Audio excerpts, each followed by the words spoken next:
ஒரு தடவை நாரதர் ஒரு தெரு வழியா போய்கிட்டு இருந்தார். வழியில ஒருத்தர் வேத சாஸ்திரம்லாம் படிச்சுக்கிட்டு உட்காந்துருந்தார். அவர் நாரதரை பார்த்து எங்க போயிட்டு இருக்கிறீங்கன்னு கேட்டார். கடவுளை பார்த்துட்டு வரலாம்னு போயிட்டு இருக்கிறேன் அப்படின்னார் நாரதர். அப்படின்னா அவர்கிட்ட எனக்கு எப்போ முக்தி கிடைக்கும்னு கேட்டுட்டு வாங்களேன் அப்படின்னார் இவர். சரி கேட்டு வரேன் அப்படின்னு சொல்லிவிட்டு நாரதர் நடந்தார். கொஞ்ச தூரத்துல ஒரு மரத்தடியில ஒரு தொழிலாளி செருப்பு தைச்சிக்கிட்டு உட்காந்துருந்தார். அந்த ஆளும் அதே மாதிரி கேட்டுக்கிட்டார். எனக்கு எப்போ முக்தி கிடைக்கும்னு கடவுள்கிட்ட கேட்டுக்கிட்டு வாங்களேன்னார். அவர்கிட்டையும் சரின்னு சொல்லிவிட்டு நாரதர் நேராக வைகுண்டத்துக்கு வந்து சேர்ந்தார். கடவுளை பார்த்தார். இவங்க 2 பேரும் சொல்லி அனுப்பின விஷயத்தை பற்றி கேட்டார். அதுக்கு கடவுள் சொன்னார், அந்த செருப்பு தைக்கிற தொழிலாளி உடல் நீத்ததும் உடனே என்னை வந்து அடைவான்.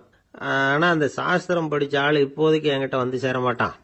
அவன் இன்னமும் பல பிறவிகள் எடுத்து அங்கேயே இருக்க வேண்டியிருக்குது. எப்போ இங்கே வந்து சேருவான்னு எனக்கே தெரியாது அப்படின்னார். நாரதருக்கு இதோட ரகசியம் என்னங்கிறது புரியல. எனக்கு ஒன்றும் புரியலையேன்னாரான் கடவுள்கிட்ட. சீக்கிரம் புரிஞ்சுக்குவேன். நீ திரும்பி போகிறப்போ நான் இங்கே வைகுண்டத்தில் என்ன செஞ்சுக்கிட்டு இருக்கேன்னு கேட்டா, ஒரு ஊசியின் துவாரத்தில் ஒரு யானையை கோத்துக்கிட்டு இருக்கிறேன்னு அவங்க கிட்ட சொல்லு அப்படின்னார் கடவுள் சிரிச்சுக்கிட்ட. நாரதர் பூமிக்கு திரும்பினார். கடவுளை பார்த்தீங்களா, எப்படி இருக்கார் அப்படின்னு விசாரிச்சார். வேத சாஸ்திரம் படித்தவர். ஓ பகவானா, அவர் யானையை ஊசியின் காதுல நுழைச்சிக்கிட்டு இருக்கிறார் பார்த்தேன்னார் நாரதர். ஊசி காதுல யானையா? அது எப்படி முடியும்? நீங்க சொல்றத நான் நம்ப மாட்டேன்னு விட்டார் அவரு. சரி, இந்த ஆளுக்கு இறைவன் பேர்ல நம்பிக்கை இல்லை அப்படிங்கறத நாரதர் புரிஞ்சுக்கிட்டார். அடுத்தபடியா அந்த தொழிலாளி இருந்த இடத்துக்கு போனார். இறைவனை பார்த்தீங்களான்னு கேட்டார் அவரு. பார்த்தேன், ஒரு ஊசி துவாரத்துல யானையை கோத்துக்கிட்டு இருந்தார் அப்படின்னு சொல்லிவிட்டு நாரதர் அந்த ஆள் முகத்தை கவனிச்சார். அந்த தொழிலாளி இதை கேட்டுட்டு கொஞ்சம் கூட ஆச்சரியப்படல. அவரால் முடியாத காரியம் கூட உண்டானார். என்ன இப்படி சொல்ற? ஊசியின் துவாரத்துல யானையை கோக்க முடியும்னு நீ நம்புறியா அப்படின்னு கேட்டார் நாரதர். நிச்சயமா நம்புறேன்னார் அவர். அது எப்படி அப்படின்னு கேட்டார் இவர். இதோ பாருங்க, நான் இந்த ஆலமரத்தடியில தான் தினமும் உட்கார்ந்துருக்கிறேன். தினமும் இந்த மரத்திலிருந்து எவ்வளவோ பழம் கீழே விழுது. இந்த பழத்துல இருக்கிற ஒவ்வொரு விதையிலேயும் உள்ள ஒரு ஆலமரம் இருக்குது. ஒரு சின்ன விதைக்குள்ள ஒரு பெரிய ஆலமரம் இருக்க முடியுங்கிறப்ப ஊசி துவாரத்துல கடவுள் யானையை நுழைய வச்சாருங்கிறத ஒத்துக்கிறதுல என்ன கஷ்டம் இருக்கு அப்படின்னு ரொம்ப சர்வசாதாரணமா பதில் சொன்னாராம் அந்த தொழிலாளி. நாரதர் யோசனை பண்ணார். இந்த தொழிலாளி வேத சாஸ்திரங்களை எல்லாம் படிக்கலன்னா கூட அறிவுபூர்வமா சிந்திச்சு இறைவனை நம்புறான். அதனாலதான் கடவுள் இந்த ஆளுக்கு சீக்கிரம் முக்தி கிடைக்கும்னு சொன்னார் அப்படிங்கிறத புரிஞ்சுக்கிட்டாராம். இந்த கதையில வர்ற கடவுள், நாரதர், வைகுண்டம் இதெல்லாம் ஒரு பக்கம் இருக்கட்டும், ஒரு சின்ன விதைக்குள்ள ஒரு பெரிய ஆலமரம் தூங்கிக்கிட்டு இருக்கு அப்படிங்கிற உண்மை, அந்தரத்துல 1000 கிரகங்கள் சுத்திக்கிட்டு இருக்குங்கிற உண்மை, இதெல்லாம் நாம பார்த்துக்கிட்டு தானே இருக்கிறோம். இந்த உண்மைகள் அதிசயமா நமக்கு தெரியறதுனால அதை நம்பாம இருந்துட முடியாது. இயற்கையை பரிபூர்ணமாக நம்புங்கள், அந்த நம்பிக்கையே நம்ம வாழ்க்கைக்கு ஆதாரம் அப்படிங்கறத விளக்கறதுக்காக தான் இந்த கதை. இந்த காலத்துல நம்ம பிள்ளைங்களுக்கெல்லாம் இது மாதிரி நம்பிக்கை அதிகமாவே இருக்குது. ஒரு நாள் ஒரு சின்ன பையன்கிட்ட கேட்டேன், ஏன்பா கடவுள் ஒரு பானைக்குள்ள ஒரு யானையை நுழைய வச்சுட்டாருன்னு சொன்னா அதை நீ நம்புவியா அப்படின்னு கேட்டோம். நம்புவேன் சார், அது ஒன்றும் பெரிய அதிசயம் இல்லைன்னா. எப்படிறான்னு கேட்டோம். எப்படின்னா அந்த பானை அந்த யானையை விட பெருசா இருந்திருக்கும், அவ்வளவுதான் அப்படின்னு சொல்றான். ஒரு பெரியவர் உட்கார்ந்துருக்கிறார். அவரை சுத்தி அவருடைய தோழர்கள் உட்கார்ந்துருக்கிறாங்க. ஏதோ ஒரு முக்கியமான செய்தியை அவர் அவங்களுக்கு சொல்லிட்டு இருக்கிறார். அவங்களும் ஆர்வமா கேட்டுக்கிட்டு இருக்கிறாங்க. இந்த சமயத்துல யாரோ ஒரு ஆள் வேகமா அங்க வர்றார். வர்ற வேகத்திலேயே எனக்கு ஏதாவது உதவி செய்யுங்க அப்படின்னு கேட்டுக்கிட்டே வர்றார். கேட்கறது உதவி, ஆனா குரல் மிரட்டுறது மாதிரி இருக்கு, அதட்டி கேட்கறது மாதிரி இருக்கு. இதை கேட்டது அந்த பெரியவர் ஆத்திரப்படலை, ஆனா அவரை சுத்தி இருந்தவங்க ஆத்திரப்பட்டாங்க. இதை பெரியவர் கவனிச்சார். கொஞ்சம் அமைதியா இருங்கன்னார். வந்தவரை கூப்பிட்டார். அவருக்கு சில பொருள்களை கொடுத்தார். என்னங்க, இப்போ உங்களுக்கு மகிழ்ச்சி தானே அப்படின்னார். அப்படின்னு அலட்சியமா அவர் சொல்றார்.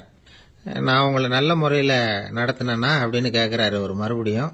அதெல்லாம் ஒன்றும் இல்லை அப்படின்னு சொல்லி அவர் சொல்லிட்டு இருக்கிறாரு. குரல்ல கடுமை குறையில. சுத்தி இருந்தவங்களால இதை பொறுத்துக்க முடியல. கோபத்தோடு அவரை நோக்கி நெருங்க ஆரம்பிச்சாங்க. பெரியவர் அவங்களையெல்லாம் தடுத்து நிறுத்தினார். வந்தவரை வாங்க என்னோட அப்படின்னு சொல்லி அழைச்சிட்டு போனார். வீட்டுக்கு போனார். அங்க போனதும் இன்னும் சில பொருள்களை எடுத்து அவர்கிட்ட கொடுத்தார். இப்ப திருப்தி தானே, நான் உங்ககிட்ட நல்ல முறையில் நடந்துகிட்டேனா அப்படின்னார். அவர் முகம் இப்பதான் கொஞ்சம் மலர்ந்தது. ரொம்ப நன்றி, இறைவன் உங்க குடும்பத்துக்கு எல்லா நன்மைகளையும் செய்வான் அப்படின்னு சொன்னார். இதே வார்த்தைகளை என்னுடைய தோழர்கள்கிட்டே சொல்லிட்டீங்கன்னா அவங்க கோபம் தணிஞ்சிரும். வர முடியுமான்னார். கண்டிப்பாக வர்றேன் அப்படின்னாரு. மறுநாள் காலையில் அந்த இடத்துக்கு வந்தார். அதே மாதிரி சொல்லிவிட்டு அவர் போயிட்டார். தோழர்கள்லாம் ரொம்ப வியப்போடு பெரியவரை பார்த்தாங்க. அந்த பெரியவர் தான் நபிகள் நாயகம். அவர் சொன்னார், ஒருத்தன் ரொம்ப ஆசையாக ஒரு ஒட்டகத்தை வளர்த்துக்கிட்டு வந்தான். ஒரு நாள் அந்த ஒட்டகம் வந்து கயத்தை அறுத்துக்கிட்டு ஓடி போயிட்டுது. அக்கம் பக்கத்தில் இருக்கிறவங்கெல்லாம் அந்த ஒட்டகத்தை பிடிக்கிறதுக்கு முயற்சி பண்ணாங்க. அதை துரத்திக்கிட்டு ஓடினாங்க. ஒட்டகம் வந்து தாறுமாறாக ஓட ஆரம்பிச்சுது. இந்த சமயத்தில் ஒட்டகத்தை வளர்த்தவன் அங்கே ஓடி வந்தான். நீங்கள் அதை ஒன்றும் செய்ய வேணாம், விட்டுருங்க. அதோட சுபாவம் எனக்கு நல்லா தெரியும். அதை சுலபமாக என்னோட வழிக்கு கொண்டுட்டு வந்துட முடியும். நான் பார்த்துக்கிறேன், விட்டுருங்க அப்படின்னா. எல்லாரும் விலகி போயிட்டாங்க. இவன் என்ன செஞ்சான் தெரியுமா? கொஞ்சம் புல்லை கையில் எடுத்துக்கிட்டு அந்த ஒட்டகத்தை நெருங்கினான். அவ்வளவுதான். அது ஓடி வந்து இவன் காலடியில் உட்காந்துக்கிட்டது. செல்லமாக அதை அப்படியே தடவி கொடுத்தான். முதுகில் ஏறி உட்காந்துக்கிட்டான். அது பாட்டுக்கு சாதுவாக நடந்து போகுது. இந்த கதையை நபிகள் நாயகம் தம்முடைய தோழர்களுக்கு சொல்றார். ஒட்டகத்தை மட்டும் இல்லை, சில மனிதர்களையும் கூட சில விதத்தில் அணுகிதான் அவர்களை வந்து சீர்திருத்த வேண்டியிருக்குது அப்படிங்கிறத அவங்களுக்கு உணர்த்தினார். இது ஒரு அழகான உளவியல் அணுகுமுறை. சில குடும்ப தலைவர்கள் கூட இந்த ஒட்டகம் மாதிரி நடந்துகிறது உண்டு. அப்புறம் அடங்கி போகிறதும் உண்டு. ஒரு குடும்ப தலைவர் காலையில் எழுந்திரிச்சதுலேருந்து சத்தம் போட்டு கத்திக்கிட்டு இருப்பார். பக்கத்தில் இருந்தவங்கெல்லாம் ஓடி போய் சமாதானம் பண்ணி பார்த்தாங்க. அவர் ஓயறது மாதிரி தெரியல. கடைசியில் அவர் மனைவி வந்தாங்க. நீங்கள் எல்லாம் விலகி போயிடுங்க, அவர் சுபாவம் எனக்கு தெரியும், நான் பார்த்துக்கிறேன் அப்படின்னாங்க. சரின்னு எல்லாரும் போயிட்டாங்க. சாயந்தரமாக வந்து பார்க்குறாங்க, அவர் சத்தம் இல்லாமல் ஒரு மூலையில் உட்காந்துருக்கிறார். ரொம்ப சாதுவா. ஆச்சரியமாக இருந்தது. என்னம்மா பண்ணீங்கன்னு கேட்டாங்க.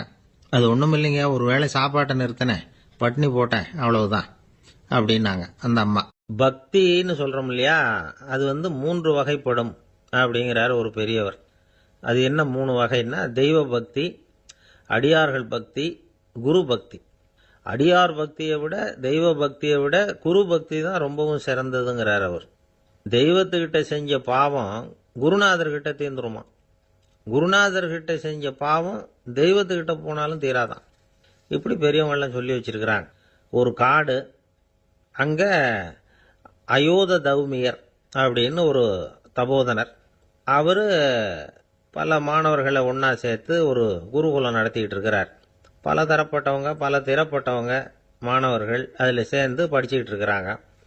பாஞ்சால ராஜகுமாரன் ஒருத்தனும் அந்த குருகுலத்தில் சேர்ந்து படிச்சுக்கிட்டு இருக்கிறான். அவன் பேர் ஆருணி. பெரிய இடத்து புள்ள, இருந்தாலும் படுப்பில் ரொம்ப கெட்டிக்காரனாக இருந்தான். அவன் தான் அங்கே முதல் மாணவன். ஒரு நாள் குருநாதர் அந்த அரசகுமாரனை கூப்பிட்டார். நம்ம குருகுலத்துக்கு சொந்தமான வயலில் தண்ணீர் பெருகி வெள்ளம் வந்து பயிரை வந்து அழிக்குதான். அதனால் நீ போய் மடையை அடைச்சிட்டு வந்துரு அப்படின்னார்.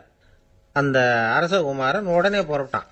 குருநாதர் சொல்லிட்டார்ல, உடனே புறப்பட்டான். நான் பெரிய இடத்து பிள்ளையாச்சே, ராஜகுமாரனாச்சே, ரொம்ப செல்வாக்கூட வளர்ந்தவனாச்சே, நான் போய் வயலில் இறங்கி வேலை செய்கிறதா அப்படின்னுலாம் அவன் நினைக்கல. குருநாதர் கட்டளையை நிறைவேற்ற வேண்டியது நம்ம கடமை அப்படின்னு நினச்சான். உடனே ஒரு மண்வெட்டியை தூக்கி தோளில் வச்சுக்கிட்டு புறப்பட்டு போயிட்டான். வயலுக்கு போனான். பார்த்தான், தண்ணி கரையை உடச்சிக்கிட்டு வயலுக்குள்ளே ஏகமாக பாஞ்சிக்கிட்டு இருக்குது. இவன் மண்வெட்டியால் களிமண்ணை புல்லோடு சேர்த்து புல் பத்த மாதிரி வெட்டி வெட்டி போட்டான். இருந்தாலும் மடையை அடைக்க முடியல. தண்ணி அதை மீறி வந்துக்கிட்டே இருக்குது. தண்ணி வந்து வேகமாக வயலுக்குள்ளே போய்கிட்டே இருக்குது. போடுற பத்தையெல்லாம் கரைஞ்சி கரைஞ்சி போயிட்டுருக்கு. இருந்தாலும் இவன் தன்னுடைய முயற்சியை கைவிடலை. வெட்டி வெட்டி போட்டுக்கிட்டே இருக்கிறான். காலையில் அங்கே போனவன் சாயந்தரம் வரைக்கும் இப்படி செஞ்சுக்கிட்டு இருக்கிறான். உடம்பும் மனசும் ரொம்பவும் சோர்ந்து போச்சு. இருந்தாலும் குருநாதர் இட்ட கட்டளையை நிறைவேற்றாமல் இருக்கிறோமேங்கிற ஒரு குறை அவனுக்கு இருக்குது. குரு கட்டளையை நிறைவேற்றாத நான் வந்து இன்னமும் இருக்கணுமா அப்படின்னு யோசனை பண்ண ஆரம்பிச்சிட்டான். என்ன செய்யலாம்னு பார்த்தான். நம்ம குருநாதர் இட்ட பணிக்காக இந்த உடம்பையே தியாகம் பண்ணலாம் அப்படின்னு முடிவு பண்ணான். தண்ணி பாயுதில் அதுக்கு குறுக்க விழுந்து அப்படியே மடையை அடைச்சிக்கிட்டு அப்படியே படுத்துட்டான். இது மற்றவங்களுக்கு தெரியாது. அன்னைக்கு ராத்திரி ஒரு விளக்கு முன்னாடி உட்காந்து குருநாதர் பிள்ளைங்களுக்கு பாடம் சொல்லி கொடுத்துக்கிட்டு இருக்கிறார். வரிசையில் இருக்கக்கூடிய ராஜகுமாரனை காணலை. நம்ம ஆருணி எங்கே போனா அப்படின்னு சொல்லி மற்ற மாணவர்களை விசாரித்தார். இப்போ அவங்க சொன்னாங்க, சுவாமி, அவன் காலையில் வயலுக்கு வந்து மடையை அடைக்கிறதுக்காக போனான், நீங்கள் தான் போக சொன்னீங்க, இன்னும் திரும்பி வரல அப்படின்னு அவர் பையன். குருநாதர் உடனே ஒரு தீவெட்டி எடுத்துக்கிட்டு மாணவர்களை அழைச்சிக்கிட்டு வயலுக்கு போனார். அங்கே போய் பார்த்தா ஆளை காணும். ஆருணி ஆருணின்னு சொல்லி சத்தம் போட்டு கூப்பிட்டு பார்க்குறார். நான் இங்கே இருக்கேன் குருநாதா அப்படின்னு காலுக்கு அடியிலேருந்து ஒரு சத்தம் வருது. குனிஞ்சு பார்த்தா அவன் மடையில் படுத்துருக்கிறான். என்னப்பா இதுன்னார். காலையிலேருந்து இந்த மடையை அடைச்சி பார்த்தேன் சுவாமி, முடியல, அதனால் இப்படி குறுக்க படுத்துட்டேன். என்னை தாண்டறதுக்கு பயந்து போய் தண்ணியே தேங்கி நின்றுட்டுது அப்படின்னா. அவனுடைய குரு பக்தியையும் அவனை தாண்டறதுக்கு அஞ்சு நிற்கிற தண்ணி தேக்கத்தையும் பார்த்துட்டு எல்லாரும் ரொம்ப ஆச்சரியப்பட்டு போயிட்டாங்களாம். ஆறுனே எழுந்திரிச்சு வா அப்படின்னு கூப்பிட்டாராம் குருநாதர். அவன் தண்ணீரை பொழந்துக்கிட்டு எழுந்திரிச்சு வந்தானான். அதனால அவனுக்கு உத்தாலகன் அப்படின்னு ஒரு பேர். உத்தாலகன்னா தண்ணீரை பிளந்தவன் அர்த்தம். அந்த உத்தாலகன் மாதிரி இந்த காலத்து மாணவர்களுக்கும் குரு பக்தி வேணும் அப்படின்னு சொன்னோம் ஒரு பள்ளிக்கூடத்தில். உடனே நிறைய மாணவர்கள் எழுந்திரிச்சு நின்னாங்க. சார், நீங்கள் எங்களை இன்னமும் சரியாக புரிஞ்சுக்கலன்னு நினைக்கிறோம். அன்னைக்காவது ஒருத்தன் அப்படி இருந்தான், இன்னைக்கு ஏகப்பட்ட உத்தாலகர்கள் இருக்கிறோம். எங்கள் வாத்தியார் கட்டளை இட்டா இப்பவே அது மாதிரி வயலுக்கு போய் மடையில் குறுக்கப்படுத்துக்கிறதுக்கு இந்த வகுப்பில் உள்ள அத்தனை பேரும் தயாராக இருக்கிறோம் அப்படின்னாங்க. அப்படியா அப்படின்னு சொல்லி கேட்டோம் ரொம்ப சந்தோஷமா. ஒருத்தன் ரொம்ப அடக்கமாக எழுந்திரிச்சான். அப்புறம் சொன்னான், ஆமாம் சார், வகுப்பில் இவர் நடத்துகிற பாடத்தை கேட்டுக்கிட்டு இருக்கிறத விட பேசாமல் போய் மடையில் படுத்துடுறது ஒன்றும் கஷ்டமான காரியமாக இருக்காது. அதனால தான் எல்லாரும் அங்கே போகிறேன்னு சொல்கிறோம் அப்படிங்கிறான். ஒரு ராஜா இருந்தார்.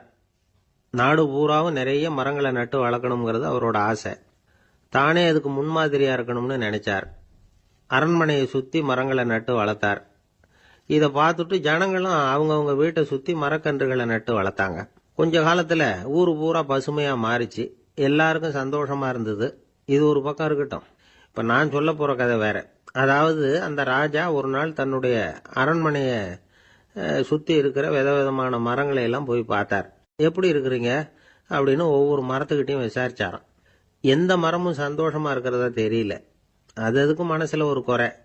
முதல்ல ஆலமரத்துக்கிட்ட போனார். அது சொல்லிச்சு, மண்ணா, நான் நல்லா பெருசாக வளர்ந்துருக்கிறேன், அடர்த்தியாக இருக்கிறேன், கிளையெல்லாம் நாலு பக்கமும் நல்லா படர்ந்து தான் இருக்குது, இருந்தாலும் எந்த பிரயோஜனமும் இருக்கிறதா தெரியல எனக்கு. என்னுடைய பழம்லாம் ரொம்ப சின்னதாக இருக்குது, என் கண்ணுக்கு சரியாக புலப்பட மாட்டேங்குது. நான் இருக்கிற சைஸுக்கு என்னுடைய கிளையில் இருக்கிற பழம்லாம் எவ்வளவு பெருசாக இருக்கணும், அது இத்தினூண்டு இருக்கிறது எனக்கு பெரிய அவமானமாக இருக்குது. இப்படி இங்கே நின்றுக்கிட்டு இருக்கிறதே ரொம்ப கூச்சமாக இருக்குது. ஒரு நல்ல புயல் வந்ததுன்னா பேசாமல் சாஞ்சு விடலாமான்னு பார்க்குறேன் அப்படின்னு புலம்புது ஆலமரம். சரி இருக்கட்டும்னு நினச்சிக்கிட்டு ராஜா அடுத்தபடியாக ஒரு அத்தி மரத்துக்கிட்ட போனார். அதுவும் புலம்ப ஆரம்பிச்சுட்டுது.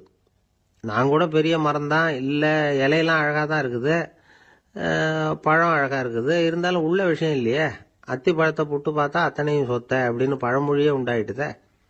இப்படி ஒரு கெட்ட பேரோட நான் இருக்கணுமா அப்படின்னு புலம்புது அது. சரி இது இருக்கட்டும் அப்படின்னு சொல்லி அடுத்தபடியாக வேப்ப மரத்துக்கிட்ட போனார். அது தன்னுடைய வேதனையை வெளியிட்டது.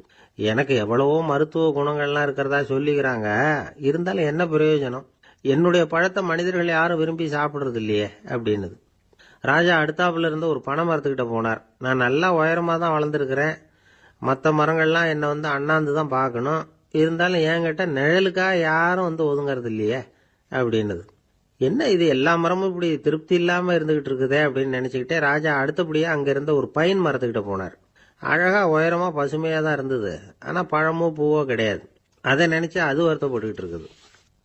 ஓக் மரம் அது ஒன்று நின்றுட்டு இருந்தது. அது என்ன சொல்லிச்சுன்னா, இலையுதிர் காலத்தில் என் மேலே இருக்கிற எல்லா இலைகளும் உதிர்ந்து போடுது, முடி கொட்டின மனிதர்கள் மாதிரி மொட்டையாக நான் நிற்க வேண்டியிருக்குது, என்ன வாழ்க்கை இது அப்படின்னு சொல்லி அழுத்துக்கிட்டது. சரி புளிய மரம் என்ன சொல்லுது பார்ப்போம்னு அதுகிட்ட போனா, என்னுடைய நிழலில் யாருமே தங்க மாட்டாங்க, உடம்புக்கு சூடுன்னு ஒதுங்கி போயிடுவாங்க, அடிமரத்தை பார்த்தீங்கன்னா பட்டையெல்லாம் உறிஞ்சி பார்க்கறதுக்கே கேவலமாக இருப்பேன் அப்படின்னுது அது. முருங்கை மரம் என்ன சொல்லிச்சு தெரியுமா, என்னுடைய இலை காயெல்லாம் சாப்பிட்றவங்களுக்கு சத்து கொடுக்கறது வாசவம் தான், ஆனால் என் உடம்புல சத்தே கிடையாது, கொஞ்சம் வேகமாக காற்று அடிச்சதுன்னா முறிஞ்சி விழுந்துடுறேன், என்ன வாழ்க்கை இது அப்படின்னு சொல்லி அது வருத்தப்பட்டது. ராஜா யோசனை பண்ணார், என்ன இது மரங்கள் பூமியின் வரங்கள்னு சொல்கிறோம், மழை பெய்யறதுக்கு அதுதான் காரணம், பூமி செழிப்பாக இருக்கிறதுக்கும் அதுதான் காரணம், வீடு கட்டுறதுக்கு மரம், நாற்காலி செய்ய உபயோகப்படுத்துறதுக்கும் அதுதான் உபயோகப்படுது, மனுஷனுக்கு வேண்டிய ஆகாரங்களையும் கொடுக்குது, இப்படிலாம் இருந்தும் எல்லா மரமும் நிம்மதி இல்லாமல் இருந்துகிட்டு இருக்குதே அப்படின்னு நினைச்சார். அப்போ அங்கே இருந்த ஒரு மகிழ மரம் அவர் கண்ணில் பட்டுது. அந்த மரம் மட்டும் கொஞ்சம் நிம்மதியாக மகிழ்ச்சியாக இருக்கிறது மாதிரி தெரிஞ்சுது. உடனே ராஜா அதுகிட்ட போனார். உனக்கு மனசுல எதுவும் குறை இல்லையான்னு கேட்டார். இல்லை, நான் சந்தோஷமா தான் இருக்கேன்னு அந்த மகிழ மரம். அப்படியான்னு ஆச்சரியமா கேட்டார் ராஜா. ஆமா மன்னா, இந்த இடத்துல நீங்க ஒரு முருங்கை மரத்தையோ வேப்ப மரத்தையோ கூட நட்டிருக்கலாம். ஆனா இந்த இடத்துல நடுறதுக்கு என்ன தேர்ந்தெடுத்திருக்கிறீங்க, அதுவே எனக்கு பெருமை, அதுவே எனக்கு திருப்தி அப்படின்னு தான் மகிழ மரம். மகிழ மரம் சாதாரணமாக தான் இருக்கும். இளம் மஞ்சள் நிறத்துல பூக்கள், அது காய்ந்தும் மனம் வீசும். மகிழ மரம் மாதிரி மன திருப்தியோட வாழறதுக்கு நாம கத்துக்கணுமா. நாம இந்த உலகத்துல ஒரு நாயாவோ நரியாவோ கூட பிறந்திருக்கலாம், மனுஷனா பிறந்திருக்கிறோம், அதுவே பெருமை தானே. இந்த நிறைவு தான் மகிழ்ச்சியின் ரகசியம். ஒரு பையன் அப்பா கிட்ட போய், அப்பா நீங்க இந்த உலகத்துல ஒரு மனுஷனா பிறந்தது என்னோட அதிர்ஷ்டம் நானா. ஏண்டா அப்படி சொல்றேன்னு இருக்கார் அப்பா. நீங்க ஒரு கரடியா பிறந்திருந்தா இந்நேரம் நானும் ஒரு கரடி குட்டியா தானே இருந்திருப்பேன் அப்படின்னு நானா பையன். இந்த உலகத்துல நாம நல்லபடியா இருக்கணும்னா அதுக்கு முக்கியமா தேவைப்படுறது ரெண்டு. ஒன்னு செல்வம், இன்னொன்னு அறிவு.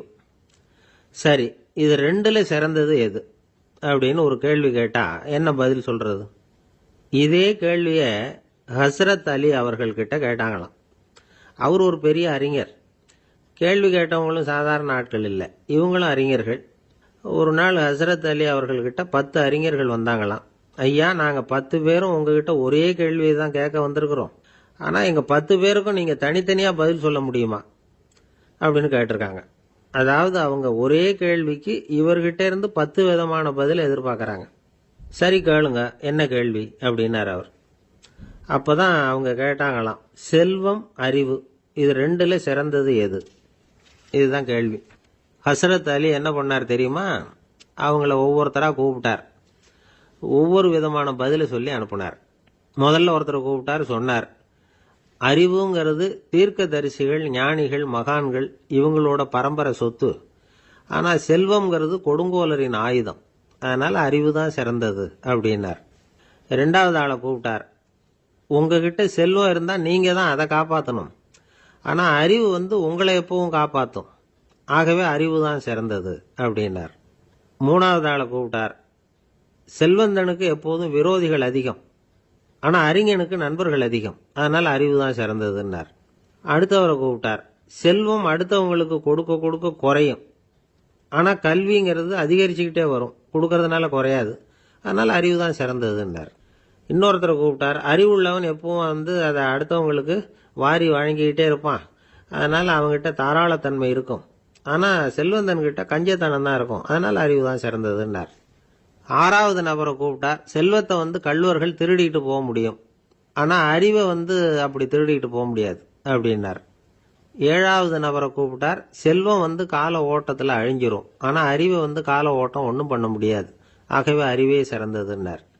எட்டாவது ஆளை கூப்பிட்டு சொன்னார், செல்வத்துக்கு எப்பவும் எல்லை உண்டு, நிறைவு உண்டு, அளவு உண்டு, கணக்கு உண்டு, ஆனா அறிவுக்கு அப்படிப்பட்ட எல்லை எதுவும் கிடையாது, அதனால அதுதான் சிறந்ததுன்னார். அடுத்தவனை கூப்பிட்டார், செல்வம் உள்ளத்துல உள்ள ஒளியை போக்கிவிடும், இருட்டை உண்டாக்கிவிடும், விரிந்த மனப்பான்மையை குறுகலாக்கிவிடும், ஆனா அறிவு அப்படி இல்லை, இருண்ட உள்ளத்துல ஒளியை பாய்ச்சி அதை விசாலப்படுத்துது, அதுதான் சிறந்ததுன்னார். கடைசியா 10வது நபரை கூப்பிட்டார், செல்வம் மனசுல செருக்கை உண்டாக்குது, ஆணவத்தை ஏற்படுத்துது, அதனால நானே கடவுள்னு நினைக்கிற அளவுக்கு மனுஷனை தாழ்த்தி விடுது, ஆனா அறிவு பணிவையும் பண்பாட்டையும் வளர்க்குது, அதனால அறிவு தான் சிறந்ததுன்னார். ஆக இப்படி 10 பேருக்கும் 10 விதமா பதில் சொன்னது மூலமா ஹஸ்ரத் அலி அவர்கள் அறிவு தான் செல்வத்தை விட சிறந்தது அப்படிங்கறதுக்கு 10 காரணங்களை சுட்டி காட்டியிருக்கார். அந்த அறிஞர் 10 பேர் கேட்ட ஒரே கேள்விக்கு 10 பதில் சொன்னார். நமக்கு வேண்டிய ஒருத்தர் 10 பேர் கேட்ட கேள்விக்கு ஒரே பதில் சொல்லி சமாளிச்சார். கேள்வி என்ன தெரியுமா? என்கிட்ட வாங்கின கடனை எப்பயா திருப்பி கொடுக்க போற? இதுதான் அந்த 10 பேரும் கேட்ட ஒரே கேள்வி. இந்த மாசம் 26ஆம் தேதி தந்துடுறேன் அப்படிங்கிற ஒரே பதில் சொல்லி அவ்வளவு பேரையும் இவர் அனுப்பி வச்சுட்டாராம். எல்லாரும் போனதுக்கு அப்புறம் இவரை தனியா கூப்பிட்டு கேட்டிருக்கிறாங்க, அது என்ன சார் கணக்கு, 26ஆம் தேதி அன்னைக்கு என்ன அதிசயம் நடக்க போகுது அப்படின்னு கேட்டிருக்காங்க. அதிசயம் அன்னைக்கு இல்ல, அதுக்கு முத நாளே நடக்க போகுதுன்னாராம். விவரமா சொல்லுங்கன்னு இருக்காங்க. வேற ஒண்ணும் இல்லைங்க, 26ஆம் தேதி தானே எல்லாரையும் வர சொல்லி இருக்கிறேன், அதுக்கு முத நாளே நான் புறப்பட்டு தலைமறைவாயிட போறேன் அப்படின்னாராம் ரொம்ப பெருமையா. ஒரு இலக்கிய கூட்டம் ஏற்பாடு பண்ணியிருக்கிறோம், நீங்க அவசியம் அதுல பேசணும் அப்படின்னு கேட்டுக்கிட்டார் ஒருத்தர். வேணாங்க, 4 பேருக்கு முன்னாடி வந்து நிற்கிறதுனா எனக்கு ரொம்ப கூச்சமாக இருக்கும் அப்படின்னாரு இவர். ஏன் சார் இன்னமும் குழந்தை மாதிரி கூச்சப்படுறீங்களே அப்படின்னார் அவர். அவரை ஒரு மாதிரியாக சமாளித்து அனுப்பி வச்சுட்டு அதுக்கப்புறம் அதை பற்றி இவர் யோசித்து பார்த்துருக்கார். சில நிபுணர்கள் எழுதியிருக்கிறத படித்தும் பார்த்துருக்கிறார். மனோதத்துவ நிபுணர்கள் என்ன சொல்கிறாங்க தெரியுமா? 10லேருந்து 20% குழந்தைகள் பிறக்கிறப்பவே கூச்ச சுபாவம் கொண்டதாக தான் இருக்குதான். ஒரு தாத்தா தன்னோட பேர பிள்ளைய ஆசையாக கூப்பிடுறார் விளையாட்டு காட்ட, அதை அழுதுகிட்டு ஓடி போகுது. ஒரு அம்மா தன்னோட பிள்ளைய பள்ளிக்கூடத்தில் சேர்க்கறதுக்காக கூப்பிட்டுக்கிட்டு போகிறாங்க. அந்த புள்ள அம்மாவோட முந்தானையில் ஒளிஞ்சிக்கிட்டு வெளில வரமாட்டேங்குது. இவங்களெல்லாம் எப்படி சமாளிக்கிறது? குழந்தைகளோட கூச்ச சுபாவத்தை போக்குறது எப்படி? இதுக்கு நிபுணர்கள் சில யோசனைகளை சொல்லியிருக்கிறாங்க. மற்றவங்களுக்கு முன்னாடி என் பையனுக்கு கூச்சம் ரொம்ப அதிகம் சார், மற்றவங்க பார்த்தா ரொம்ப வெக்கப்படுறான், இப்படி சொல்கிற அப்பாக்கள் உண்டு. என் பையன் புது மனுஷால பார்த்தா அட்டையாக ஒட்டிக்குவான் சார் அப்படின்னு சொல்கிற அப்பாக்களும் உண்டு. இப்படிலாம் குழந்தைகளுக்கு முத்திரை குத்துறது ரொம்ப தப்பான். புதுசாக யாராவது வீட்டுக்கு வந்தால் குழந்தை தானாக தன்னோட கூச்சத்தையும் பயத்தையும் போக்கிக்கிட்டு சகஜமாக மாறி வர்றதுக்கு வாய்ப்பு கொடுக்கணுமா. ஒரு கூட்டத்துக்கோ அல்லது சொந்தக்காரங்க கல்யாணத்துக்கோ குழந்தைய அழைச்சிட்டு போகிறீங்க, அங்கே போய் கட்டாயப்படுத்தி குழந்தைய மற்றவங்க கிட்ட பேச சொல்லக்கூடாது. சில சமயம் குழந்தை தானாக தன்னுடைய கூச்ச சுபாவத்தை விட்டு பேசுறதுக்கு முன் வந்தால் அதை பாராட்டணும். குழந்தை கலகலப்பு இல்லாமல் மௌனமாக இருந்ததுன்னா அதையும் கண்டுக்கப்படாது. குழந்தை பேச ஆரம்பித்தா அதை ஆர்வத்தோடு கவனிக்க தெரியணும். கலந்து உரையாடுற பழக்கத்தை வீட்லேயே ஆரம்பிக்கலாம். கேட்டதுக்கு பதில் சொல் அப்படின்னு நீங்கள் அதிகாரம் பண்ணிகிட்டு இருக்கக்கூடாது. அது குழந்தைக்கு பேசுகிற சந்தர்ப்பத்தை குறைச்சிருமா. இப்போ நாம் அதிகாரம் பண்ணால் கேலி செய்கிற பழக்கம் குழந்தைகளை ரொம்ப பாதிச்சிருமா. பெரியவங்களானதுக்கு அப்புறமும் சில பேர் கூச்சத்தோடவும் பயத்தோடவும் இருக்கிறதுக்கு இதுதான் காரணம். சின்ன வயசில் அவங்கெல்லாம் ஏதாவது கேலிக்கு ஆளாகி இருப்பாங்க. 2வது குழந்தை மூத்த குழந்தைய கேலிக்கு ஆளாகிற சந்தர்ப்பங்களை கண்டு கேலி பண்ணினா அது இளம் நெஞ்சங்களை விட்டு நீங்கிறதே இல்லையா. எப்பவும் குழந்தையோட நடை உடை பாவனைகளை பற்றி சொல்லிக்கிட்டே இருக்கக்கூடாதான். அதுவே கூச்ச சுபாவத்தை கொண்டுட்டு வந்துருமா. அப்பா எங்கன்னு யாராவது கேட்டால் இது மாதிரி இன்ன காரியத்துக்காக வெளியில் போயிருக்கார், இத்தனை மணிக்கு திரும்பி வருவார் அப்படின்னு சொல்கிற அளவுக்கு குழந்தைகளை பழக்கப்படுத்தி வைக்கணும். ஃபோன்லேயே யாராவது விசாரித்தா கூட இது மாதிரி பதில் சொல்லு அப்படின்னு சொல்லணும்.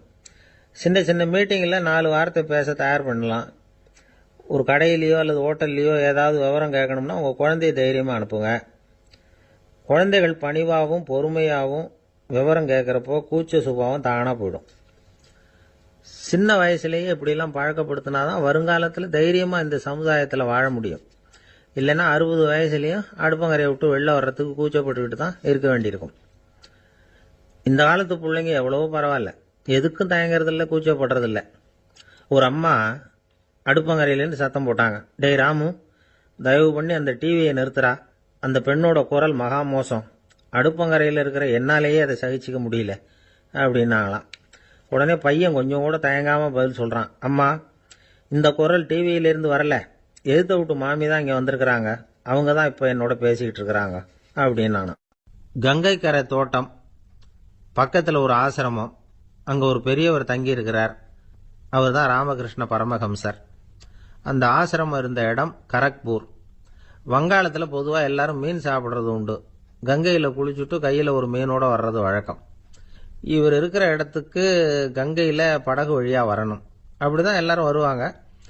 வர்றவங்களை ஒன்று கூட்டி ஆன்மீக விஷயங்களை பற்றி பேசிக்கிட்டு இருப்பார். ஒவ்வொரு நாள் ஒவ்வொருத்தர் நகரத்துக்கு போகணும், வரும்பொழுது மீன் கொண்டுகிட்டு வரணும். அதுக்கு ஒரு அட்டவணையே உண்டு ஆசிரமத்தில். அது பிரகாரம் ஒரு நாள் சுவாமி யோகானந்தர் படகுல போனார். படகை செலுத்தினவங்க ராமகிருஷ்ணரையும் சுவாமி யோகானந்தரையும் மற்றவங்களையும் பித்தர்கள் அப்படின்னு சொல்லி ஏளனமாக பேசினாங்க. அவங்க என்ன பைத்தியம் பிடிச்சவங்க அப்படிங்கிறது மாதிரி. சுவாமி யோகானந்தருக்கு ரொம்ப மென்மையான இதயம். இவங்க இப்படி கண்ணாபின்னான்னு பேசுகிறத பார்த்தா மீனை வாங்கிட்டு திரும்புகிறப்போ என்ன நடக்குமோ அப்படிங்கிற பயம் வேற வந்துட்டுது அவருக்கு. அவ்வளவு மென்மையானவர். இதை தெரிஞ்சுக்கிட்ட ராமகிருஷ்ணர், யோகானந்தா இங்கே வா அப்படின்னு கூப்பிட்டார். இவர் கண்ணீரை தொடச்சிக்கிட்டே கிட்ட போனார். சொன்னார், ஐயா, படகு ஓட்டுறவங்க உங்களை பற்றி மோசமாக பேசுகிறாங்க. என்ன திட்டினா பரவாயில்ல, ஆனால் உங்களை அவங்க திட்டுறாங்க, அதை என்னால் தாங்கிக்க முடியல அப்படின்னார். இதை கேட்டதை ராமகிருஷ்ணருக்கு கோபம் வந்துட்டுதான். என்னது, உன்னுடைய குருவை பத்தி அவங்க மோசமா பேசும்பொழுது நீ சும்மா இருந்தியா? வெளியில போ அப்படின்னு விட்டார். குரு நிந்தனை செய்யறப்போ அதை கேட்டுக்கிட்டு சும்மா இருக்கலாமா? குரு நிந்தனையை கேட்டா பாவம் இல்லையா? என்னை தூற்றும் போது அவங்க பாவம் செய்யறாங்க, அதை கேட்டுக்கிட்டு நீ சும்மா இருந்தா நீயும் பாவம் செய்யற அப்படின்னாராம். அடுத்த நாள் சுவாமி நிரஞ்சனானந்தர் போக வேண்டிய நாள். இவர் படகுல போகும்பொழுதும் அதே மாதிரி நடந்துதான். அவங்க மோசமா பேச ஆரம்பிச்சாங்க, திட்ட ஆரம்பிச்சாங்க. அப்படி கேலி பண்ண ஒருத்தனை இவர் என்ன பண்ணார், பலார்னு கன்னத்தில் அரைஞ்சுட்டார். இன்னொருத்தனை கங்கையில தூக்கி எறியறதுக்கும் தயாராயிட்டார். அதுக்கப்புறம் அவங்க யாரும் வாயை திறக்கல. மீன் வாங்கிட்டு வர்றப்பவும் படகுல ஒரே அமைதி. அவ்வளவு பயம் அவங்களுக்கு. ராமகிருஷ்ணர் கூப்பிட்டு விசாரிச்சார் என்ன நடந்ததுன்னு. இவர் சொன்னார், அவர் யோகானந்தா போகும்பொழுது என்ன நடந்ததோ அப்படியே தான் இப்பவும் நடந்தது. குரு நிந்தனை செய்யறதை கேட்டுக்கிட்டு நான் சும்மா இருப்பேனா? ஒருத்தனை அப்படியே அரைஞ்சுட்டேன், இன்னொருத்தனை ஆற்றுல தூக்கி போட்டுருவேன்னு பயமுறுத்தினேன், அவ்வளவுதான் அப்படின்னாராம். இப்பவும் ராமகிருஷ்ணருக்கு கோபம் வந்துட்டு தான். என்ன இது, அணியறது காஷாயம், இருக்கிறது ஆசிரமம், உனக்கு இவ்வளவு கோபம் வந்ததுன்னா அப்புறம் என்னத்துக்கு ஆசிரமத்தில் இருக்கணும்? பிரம்மச்சாரி எப்பவும் அமைதியா இருக்கணும் அப்படின்னு அறிவுரை சொன்னாராம் ராமகிருஷ்ணர். அப்போ இவர் கேட்டாராம், ஏங்க அவருக்கு ஒரு விதமான அறிவுரை சொன்னீங்க, எனக்கு வேற விதமா அறிவுரை சொல்றீங்க, இதுல எது உண்மை அப்படின்னு கேட்டிருக்கார். இதுக்கு ராமகிருஷ்ணர் சொன்ன பதில் என்னன்னா, அட அசடே, சக்கரத்தில் காற்று அதிகமாக இருந்தால் குறைக்கணும், குறைச்சலா இருந்தால் கூட்டணும். அவன் சாது, அவனுக்கு அதிக உணர்ச்சி தேவை, உனக்கு படபடப்பு அதிகம், உனக்கு பொறுமை தேவை அப்படின்னாராம். இதில் உள்ள கருத்து என்னன்னா, கல்விங்கிறது எப்படின்னா அதை சூழ்நிலைக்கு தகுந்த மாதிரி கற்பிக்கணும். எல்லாருக்கும் ஒரே மாதிரி கற்பிக்க கூடாது. கேட்கிறவர் தகுதி, புரிஞ்சுக்கிற திறமை, இதை பொறுத்து கல்வி அமையணும். ஆரம்ப காலத்தில் ஒரு குரு, அப்போ ஒரு சீடன் இருந்தான். அது வேடிக்கையான குரு, வேடிக்கையான சீடன். ஒரு ஆசிரமம். ஒரு நாள் ஒருத்தன் அவசரமா அந்த குருவை தேடி வந்திருக்கிறான். என்ன விஷயம்னு விசாரிச்சார் குரு. உங்க சீடர் என்னை அடிச்சுட்டார் அப்படின்னு புகார் பண்ணானா அந்த ஆள். குரு சீடனை கூப்பிட்டார். அடிச்சியா இந்த ஆளை அப்படின்னு கேட்டாராம். ஆமான் இருக்கான் சீடன். ஏன் அடிச்சே அப்படின்னு கேட்டாராம். இந்த ஆள் உங்களை பத்தி மட்டமா பேசிவிட்டான், என்னால் அதை தாங்கிக்க முடியல, அதனால தான் அடிச்சுட்டேன் இருக்கான். அப்படி என்ன பேசினா அப்படின்னு கேட்டாராம். உன்னுடைய குருநாதர் இப்பெல்லாம் அர்த்தமில்லாம பேச ஆரம்பிச்சுட்டார் அப்படின்னு சொல்லிவிட்டான், அதனால தான் அடிச்சுட்டேன் அப்படின்னானா. அதுக்காக அடிச்சே அப்படின்னாராம். நான் அதுக்காக அடிக்கல குருவே, இப்பெல்லாம் நீங்க அர்த்தம் இல்லாம பேசுறதாக அவன் சொல்றான், அப்படின்னா இதுவரைக்கும் நீங்க அர்த்தத்தோட பேசினதாகத்தானே அர்த்தம், அது தப்பு தானே, அதனாலதான் அடிச்சேன் அப்படின்னானா. துருக்மேனியாவில் அஷ்காபாத் அப்படின்னு ஒரு நகரத்துல ஒரு புவியியல் விஞ்ஞானி இருந்தார். அவரு ஒரு நாய்க்குட்டி வளர்த்தார். ஒரு நாள் முன்னிரவு நேரம் ஒரு மேஜைக்கு முன்னாடி உட்காந்து அந்த விஞ்ஞானி ஏதோ கணக்கு போட்டுக்கிட்டு இருக்கிறார். அவருக்கு ஒரு சின்ன பெண் குழந்தை, அது தொட்டில தூங்கிட்டு இருக்குது. அந்த நாய்க்குட்டியும் ஒரு மூலையில படுத்து அது பாட்டுக்கு தூங்கிட்டு இருந்தது. ஒரே அமைதி. அந்த நேரத்தில் திடீர்னு அந்த நாய்க்குட்டி துள்ளி எழுந்திருச்சது. நேராக குழந்தைகிட்ட ஓடிச்சு. அந்த குழந்தைய அது போட்டிருந்த ட்ரெஸ்ஸோட சேர்த்து கவ்வி தூக்குச்சு. தூக்கிக்கிட்டு வாசல் பக்கம் ஓடிச்சு. நாய்க்குட்டி குழந்தைய கவ்வி தூக்க முடியுமாங்கிற சந்தேகம் உங்களுக்கு இல்லையா? நீங்க நம்ம ஊர் நாய்க்குட்டியவே பார்த்து பழக்கப்பட்டிருக்கீங்க, அதனால நம்புறதுக்கு சிரமமா இருக்கும். அந்த ஊர்ல எல்லாம் அது ரொம்ப ஸ்ட்ராங்கா இருக்கும், ஒரு ஏதோ கண்ணுக்குட்டி மாதிரி இருக்கும். விஞ்ஞானி அதை பார்த்துட்டார். உடனே அந்த நாய்க்கு வெறி பிடிச்சிட்டுதுன்னு முடிவு பண்ணிட்டு தன்னோட கை துப்பாக்கி எடுத்துக்கிட்டு ஓடி வந்தார். அவர் வெளியில நாய்க்குட்டி எங்க அப்படின்னு பார்த்து தேடுறார். அந்த நேரத்தில் அந்த வீடு இடிஞ்சு விழுது. காரணம் பூமி அதிர்ச்சி. இப்படி பூமி அதிர்ச்சி உண்டாக போகுதுங்கிறது அந்த நாய்க்குட்டிக்கு முன்னாடியே தெரிஞ்சு போச்சு. அதுதான் குழந்தைய தூக்கிட்டு வெளியில ஓடி வந்திருக்குது. அது மூலமா அந்த குடும்பத்தையே காப்பாத்தி இருக்குது அந்த நாய்க்குட்டி. இந்த சம்பவம் நடக்கிறதுக்கு 3 நாளைக்கு முன்னாடியே சில பிராணிகளுக்கு இப்படி நடக்க போகுதுங்கிறது தெரிஞ்சிருக்குதான். ஆமா, அந்த நகரத்துல 3 நாளைக்கு முன்னாடியே பாம்பு, பல்லி இதெல்லாம் அது தங்கியிருந்த வலையை விட்டு வெளியில ஓடி வந்துட்டுது. அதே மாதிரி அங்கிருந்த புறாவெல்லாம் பறந்து போயிடுச்சான். இதே மாதிரி யுகோஸ்லோவியாவில் கூட ஒரு நகரம், அங்க ஒரு நாள் ராத்திரி ஒரு மிருக காட்சி சாலையில திடீர்னு ஒரு பெரிய கலவரம், கூச்சல், குழப்பம். அங்க இருந்த கழுதை, புலி, யானை, பறவை எல்லாம் கண்ணாபின்னான்னு கத்த ஆரம்பிச்சுட்டுது. நீர் யானை அதுக்குன்னு போடப்பட்டிருந்த தடுப்பையே தாண்டி குதிச்சு வெளியில வந்துட்டுதான். மறுநாள் தான் எல்லாருக்கும் விஷயம் புரிஞ்சுது. அடுத்த நாள் காலையில அங்க பூமி அதிர்ச்சி உண்டாயிட்டுது. இப்போ பாருங்க, அதாவது மனுஷனை போய் தீர்க்கதரிசி அது இதுன்னு சொல்லிட்டு இருக்கிறோம். இவனை விட அது பரவாயில்லைன்னு தோணுது.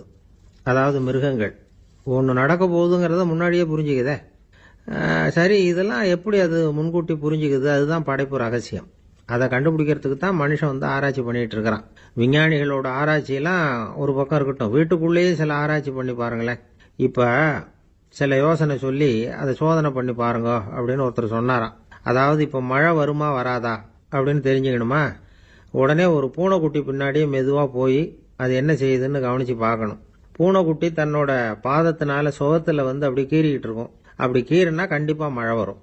சில சமயம் பூனைக்குட்டி அப்படி மல்லாந்து படுத்துக்கிட்டு பாதத்தை உயர தூக்கும், அப்படியும் இப்படியும் புரளும். இப்படி செஞ்சதுன்னா அன்னைக்கும் மழை இருக்காது. அதனால முன்னாடி இருந்தது மழை வர்றதுக்கு அறிகுறி, இது மழை இல்லைங்கிறதுக்கு அறிகுறி. பறவைகள் பிராணிகள் இதுகளோட நடவடிக்கைகளை பார்த்துட்டு அதையெல்லாம் அடிப்படையாக வச்சு தான் காலநிலையை கண்டுபிடிக்கிற கருவிகளை கண்டுபிடிச்சிருக்கிறாங்க. வாத்து இருக்குல்ல, சில சமயம் தன்னோட அழகை தன்னோட இறகுகளில் அப்படியே புதைச்சிக்கும். அப்படி செஞ்சால் குளிர்காலம் வரப்போகுதுன்னு அர்த்தம். பருவநிலை குளிராக மாறப்போகுதுங்கிறதுக்கு இதுதான் அறிகுறி. சிட்டுக்குருவி இருக்குதுல்ல, அதெல்லாம் புழுதியில் உழுந்து புரளும், சிறகுகளை படபடன்னு அடிச்சுக்கும். அப்படி செஞ்சால் மழை வரப்போகுதுன்னு அர்த்தம்.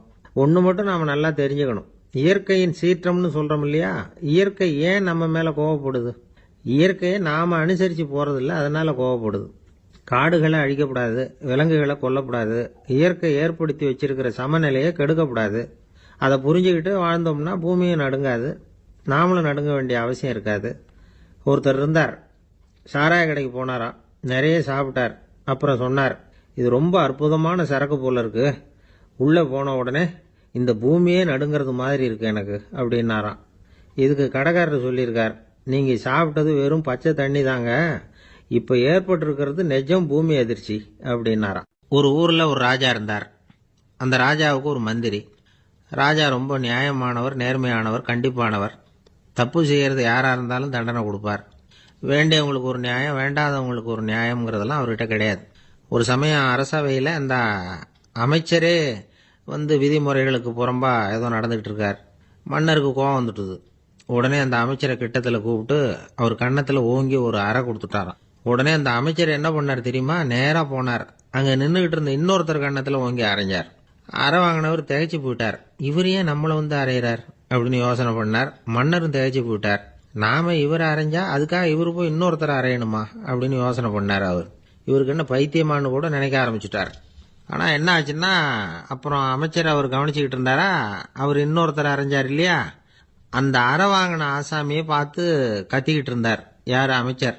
ஏன்பா என்கிட்ட அறையை வாங்கிக்கிட்டு இப்படி விவரம் இல்லாமல் நின்றுட்டு இருக்கிறிய, நான் உனக்கு கொடுத்ததை நீ வேற யாருக்கிட்டையாவது கொடுத்துரு அப்படின்னார். உடனே அந்த ஆள் பார்த்தான், தனக்கு அடுத்தபடியாக நின்றுக்கிட்டு இருந்தவனை ஓங்கி ஒரு அறை அரைஞ்சான். அவன் கண்ணத்தை தடவிட்டே யோசனை பண்ணான். இது ஏதோ புரிஞ்சுக்கிட்ட மாதிரி அடுத்தாப்புல நின்றுட்டு இருந்தவனை அரைஞ்சான். இப்படி இந்த அறை மாறி மாறி போய்கிட்டே இருக்குது. ஊரு பூரா பிரயாணம் பண்ண ஆரம்பிச்சுட்டுது. அன்னைக்கு ராத்திரி அந்த ராஜா படுக்கிறதுக்காக போனார். அந்த நேரம் பார்த்து அவர் கன்னத்தில் பலார்னு ஒரு அறை விழுந்தது. நம்மளே அரையிறது யாரு அப்படின்னு அதிர்ச்சியோட மன்னர் திரும்பி பார்க்கறாரு. அரைஞ்சது அவரோட மனைவி. என்னாச்சு உனக்குன்னு கத்துனார் ராஜா. உங்களுக்கு தெரியாதா, ஊர் பூரா ஒருத்தர் மாற்றி ஒருத்தர் மூலமா இந்த அறை பிரயாணம் பண்ணிட்டு வருது அப்படின்னாங்க அந்த அம்மா. அப்படின்னா ஆரம்பிச்ச இடத்துக்கே வந்துட்டுதா அப்படின்னாராம் மன்னர். என்ன சொல்றீங்கன்னு கேட்டிருக்காங்க. இவர் விவரத்தை சொன்னாராம். அப்படின்னா நீங்க ஆரம்பிச்சு வச்ச இந்த விளையாட்டை நான் முடிச்சு வச்சுட்டேன் அப்படின்னாங்களாம் அந்த அம்மா. மறுநாள் காலை மறுபடியும் அரசவை கூடிச்சு அந்த அமைச்சர் மன்னரை பார்த்து கேட்டார், என்ன மகாராஜா, என்கிட்ட கொடுத்ததை திருப்பி வாங்கிட்டீங்களா அப்படின்னாராம். இப்படி நடக்கும்னு நான் எதிர்பார்க்கவே இல்லைன்னார் மன்னர். ஆனால் நான் எதிர்பார்த்தேன். அது எங்கே போயிட போகுது, ஊர் பூரா சுற்றி கடைசியில் உங்ககிட்ட தான் சேரும் அப்படிங்கிறது எனக்கு தெரியும் அப்படின்னார் அமைச்சர். இந்த கதை வேடிக்கையாக இருந்தால் கூட இதில் உள்ள கருத்து முக்கியமானது. இந்த உலகத்தில் பல கருத்துக்கள் இப்படி தான் மாறி மாறி சுற்றி வந்துக்கிட்டே இருக்குது. நம்மளும் ஒருத்தன் தன்னுடைய நண்பன் ஒருத்தனை கடத்தெருவில் பார்த்தான். உடனே ஓடி போய் பலார்னு ஒரு அறை கொடுத்தானா. அவன் கண்ணத்தை தடவிட்டு ஏன்டா என்ன அரைஞ்சேன்னு கேட்டிருக்கான். நீ ஏன்டா என்ன முட்டாள்னு என் மனைவிட்ட போய் சொன்னேன் அப்படின்ட்டுருக்கான் அவன். உன்னை ஒரு முட்டாள்னு சொன்னதுக்காகவா நீ என்ன அரைஞ்ச அப்படின்னு கேட்டிருக்கான் இவன். டேய், நான் அதுக்காக அறையலப்பா, அது ஒரு பெரிய ரகசியம். நான் முட்டாளுங்கிறது அந்த ரகசியத்தை நீ ஏன் எங்க வீட்டில் போய் சொன்னேன், அதுக்காக தான் அரைஞ்சேன் அப்படின்னு நான் அவன். ஐயா, உங்க பேரை தொடர்ந்து தினம் கேட்டுக்கிட்டு இருக்கிறேன் அப்படின்னார் ஒருத்தர்.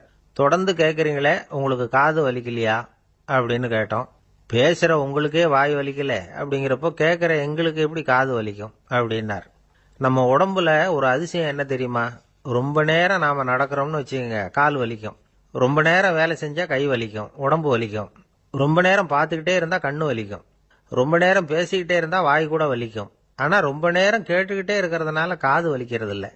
அதனால கேட்கறதுக்கு முக்கியத்துவம் கொடுத்தாங்க நம்ம பெரியவங்க.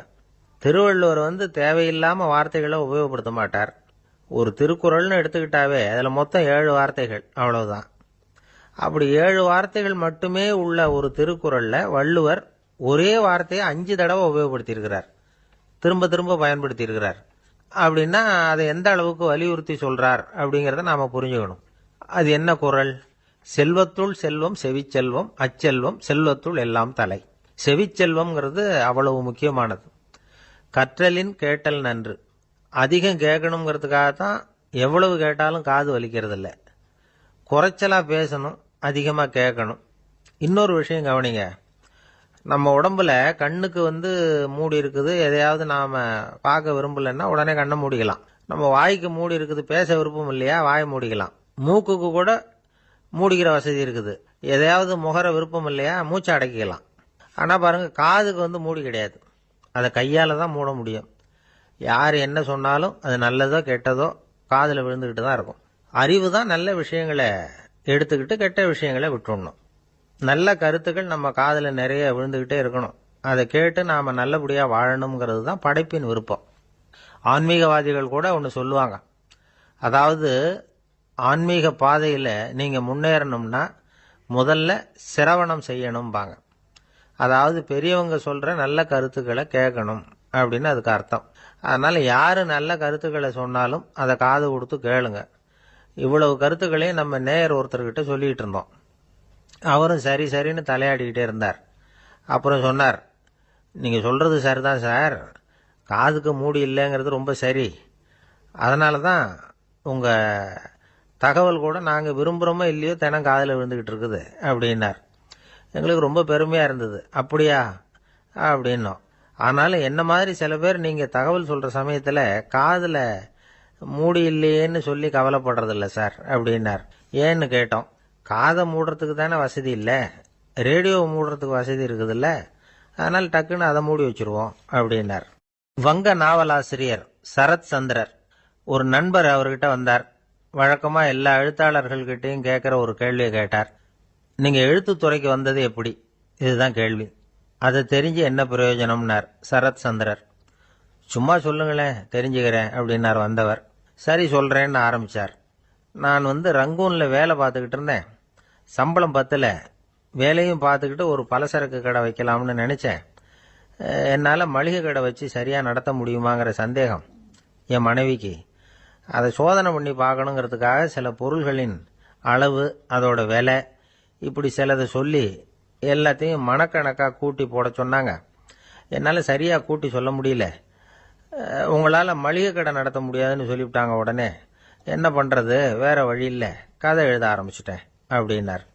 கேட்டவருக்கு சிரிப்பு வந்துட்டு தான். சரத் சந்திரர் ஒரு பக்கம் சீரியஸான நாவல்கள், சிறுகதைகள் எழுதியிருந்தாலும் அவருடைய இன்னொரு பக்கம் வேற விதம். நண்பர்கள் கிட்ட பேசும்பொழுதும் சரி, அவர்களுக்கு கடிதங்கள் எழுதும் போதும் சரி, கேலியும் கிண்டலும் நகைச்சுவை உணர்வும் அதிகமா இருக்கும்.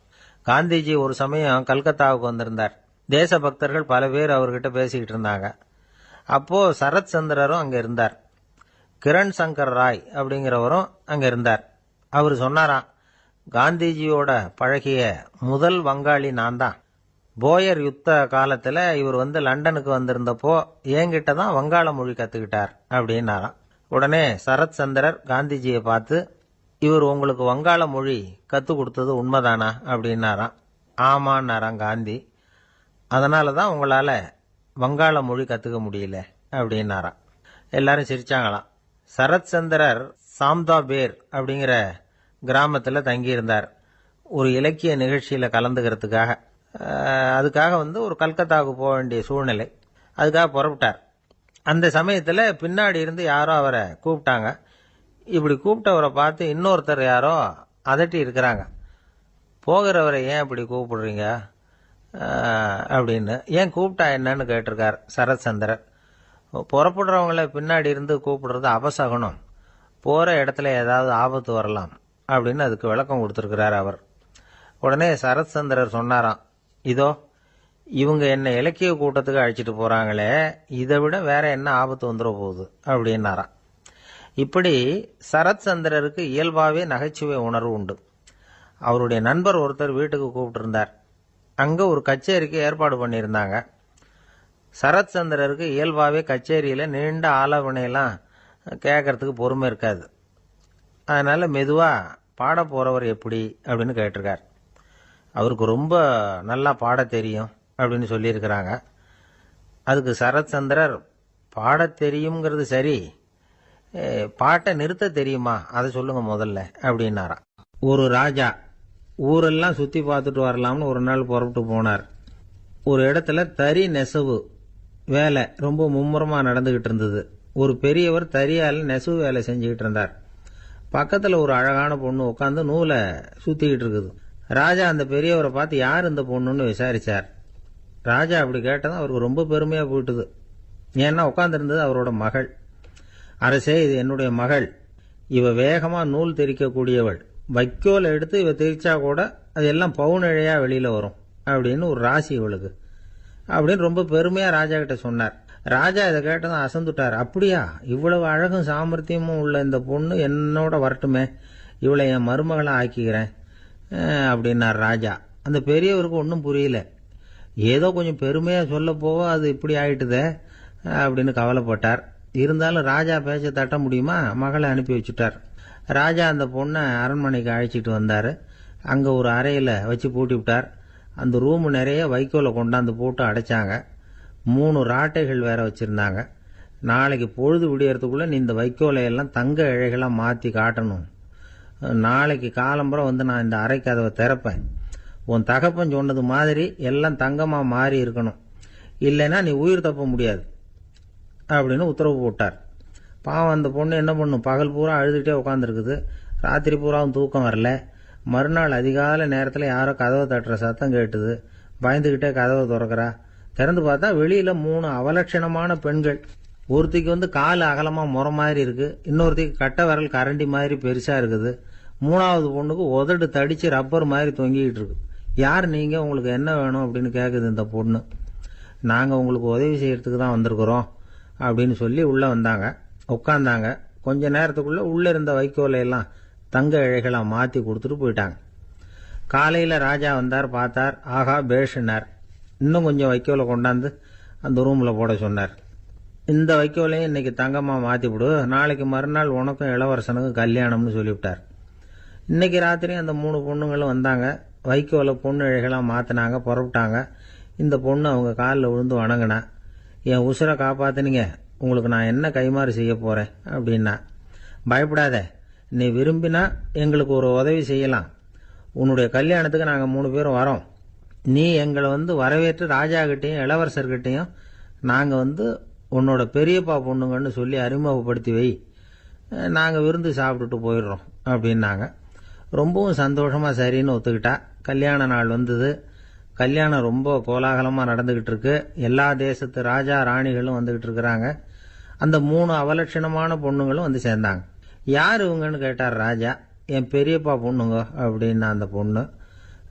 காலும் உதடும் கட்டை விரலும் ஏன் இப்படி உங்களுக்கு அவலட்சணம் ஆயிட்டுது அப்படின்னு கேட்டார்.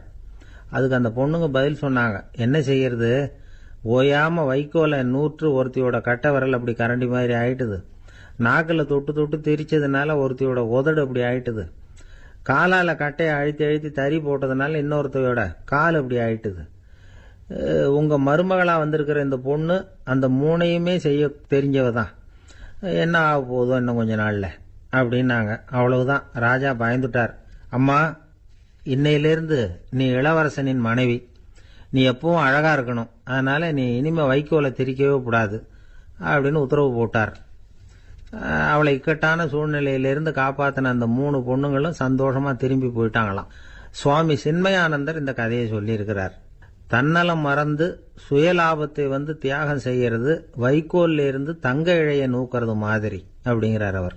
அது இருக்கட்டும், இப்ப நம்ம கதைக்கு வருவோம். ஒரு ராஜா தன்னோட மகனுக்கு சுயவரம் நடத்தினார். எல்லா தேசத்திலிருந்தும் ராஜகுமாரர்கள் வந்திருந்தாங்க.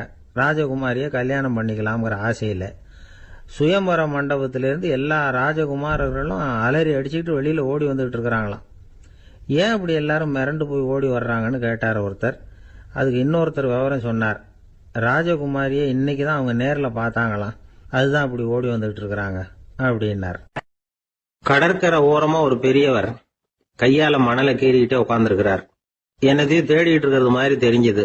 மெதுவா கிட்டத்துல போய் என்னத்தை தேடிட்டு இருக்கிறீங்க அப்படின்னு கேட்டோம். அவரு சாவகாசமா நிமிந்து பார்த்து நிம்மதியை தேடிட்டு இருக்கிறேன்னார். நாங்க ஒரு மாதிரி ஆயிட்டோம். இருந்தாலும் சமாளிச்சுக்கிட்டு, சார் மணல்ல கிழிஞ்சல் தான் கிடைக்கும், நிம்மதி கிடைக்காது அப்படின்னோம். சரி, இன்னைக்கு வசமா நம்ம கிட்ட ஒரு ஆள் மாட்டிக்கிட்டார் அப்படின்னு நினைச்சு அவர் பக்கமா போய் உட்காந்துக்கிட்டு கதை சொல்ல ஆரம்பிச்சிட்டோம். ஒரு பெரிய மன்னர் இருந்தார். அவருக்கு எல்லா வசதியும் இருந்தது. இருந்தாலும் ஒரே ஒரு குறை. அது என்னன்னா நிம்மதி இல்லைங்கிற குறை. அரண்மனையில தினமும் கலை நிகழ்ச்சி, நாட்டியம் எல்லாம் நடந்துகிட்டு தான் இருந்தது. இருந்தாலும் நிம்மதி இல்லை. சரி, நிம்மதி எங்க கிடைக்கும் அப்படின்னு தேட ஆரம்பிச்சார். உடனே அதுக்கான முயற்சிகள்ல தீவிரமா இறங்கினார். நாட்டுல உள்ள தத்துவ மேதைகளை எல்லாம் கூப்பிட்டுட்டு வர சொன்னார். எல்லாரும் சேர்ந்தாங்க. அவங்கள பார்த்து நிம்மதி எங்க இருக்குது அப்படின்னு விசாரிச்சார். அவங்களுக்கு அது தெரிஞ்சா ஏன் இப்படி ராஜா முன்னாடி நின்றுட்டு இருக்க போறாங்க? ராஜாவோட கேள்விக்கு ஒவ்வொருத்தரும் ஒவ்வொரு மாதிரி விளக்கம் கொடுக்க ஆரம்பிச்சிட்டாங்க. எந்த பதிலும் ராஜாவுக்கு திருப்தி அளிக்கக்கூடிய அளவுக்கு இல்ல. சரி, போயிட்டு வாங்கன்னு சொல்லி அவங்கள எல்லாம் அனுப்பி வச்சுட்டார். ஒரு நாள் அவர் மாளிகையில உப்பருகையில நின்றுட்டு இருக்கிறார். அந்த சமயத்துல தெருவுல ஒரு பிச்சைக்காரன் ரொம்ப உல்லாசமா பாட்டு பாடிக்கிட்டே போயிட்டு இருக்கிறான். குரல்ல ஒரு சந்தோஷம், நடையில ஒரு மிடுக்கு. அவன்கிட்ட கொஞ்சம் கூட கவலை இருக்கிறதா தெரியல. உடனே ராஜா அதை பார்த்தார். ஏவலாளிகளை கைதட்டி கூப்பிட்டார். உடனே ஓடி போய் அந்த பிச்சைக்காரனை இங்க அழைச்சிட்டு வாங்கன்னு உத்தரவு போட்டார். இவங்க உடனே ஓடி போய் அவனை கூப்பிட்டாங்க. அரண்மனைக்கு வாழ்ந்தாங்க. அவன் வரல. அரண்மனைக்கு உள்ள அடி எடுத்து வைக்க மாட்டேன்னு சொல்லிவிட்டான். ராஜா கிட்ட விஷயத்தை சொன்னாங்க. அவருக்கு ரொம்ப ஆச்சரியம், இப்படி ஒரு ஆள் இருக்கிறானா அப்படின்னு. சரி, அவன் என்னதான் சொல்றான் அப்படின்னு விசாரிச்சார். இவங்க மறுபடியும் தெருவுக்கு போய் கேட்டாங்க. என்ன பார்க்கணும்னா ராஜா விருப்பப்பட்டாருன்னா அவரை வேணும்னா இங்க வர சொல்லுங்க அப்படின்னு சொல்லிவிட்டான். அதை ராஜா கிட்ட சொன்னாங்க. அவருக்கு கோபம் வரல. இவ்வளவு சுதந்திர உணர்வோட இருக்கிறவன் சாதாரண ஆளா இருக்க முடியாது அப்படின்னு நினைச்சார். உடனே கிடுகிடுன்னு இறங்கி தெருவுக்கு வந்தார். பிச்சைக்காரங்கிட்ட போனார். நீ கவலைப்படாம சந்தோஷமா பாடிட்டு போறியே, அது எப்படி முடியுது உன்னால அப்படின்னு கேட்டார். ஏன் அப்படி கேக்குறீங்கன்னு அதுக்கு இல்ல, எனக்கு அரண்மனையில எவ்வளவோ சுகபோகங்கள்லாம் இருக்கு, இருந்தாலும் நிம்மதி இல்ல. இது ஏன்னு எனக்கு தெரியல. இந்த தேசத்துல உள்ள அறிஞர்களை எல்லாம் கூப்பிட்டு கேட்டு பார்த்துட்டேன், அவங்களுக்கும் தெரியல.